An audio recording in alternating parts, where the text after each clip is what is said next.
Welcome to this week's Tuesday update. Brad Roche, the mortgage planner. We're working on a lot right now. Today I've got a clear day. I had a planning call with a client, went great. It's moving into the area. And following that, I've got an open day today. And what we're really focused on is a cleaner delivery to the client up front, just fine tuning it a hair, what our follow-up points, expectations will be. I want an after application thank you call as an example.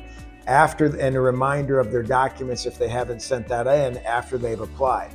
3 days later, I want another phone call and email following up on the docs, and then I want it to go into another person to follow up. So we're coordinating the baton handoff during the process in the initial stages of when the client comes in. Now, you may be thinking, well, don't you already have that? Yes, I'm fine-tuning the activities we're doing to make it a little more crisp as we've gotten busier.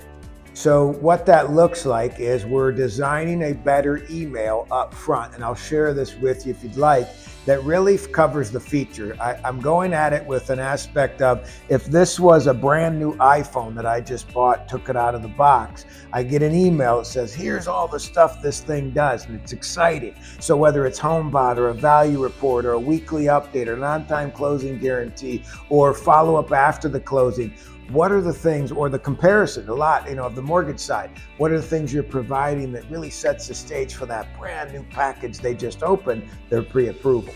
So today, what we're focused on is really about fine-tuning and fine-tuning the client experience. Let me be clear on that. Touches that they're seeing and we're creating that email to lean back on as their kind of hub intro to their new phone, if that makes sense. Here's all the stuff we want you to make sure you're plugged into. We want to bring that better right out of the gate.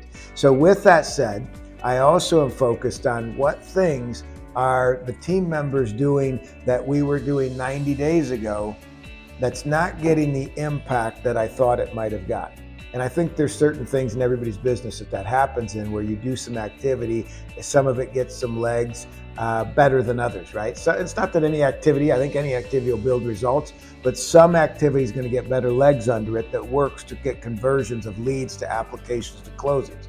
So as I look at those things that team members are doing on a regular basis, or tasks or to-dos that may seem overwhelming in the CRM, I'm going to look to trim some of that back that's not been as effective. What's one thing I'm thinking of?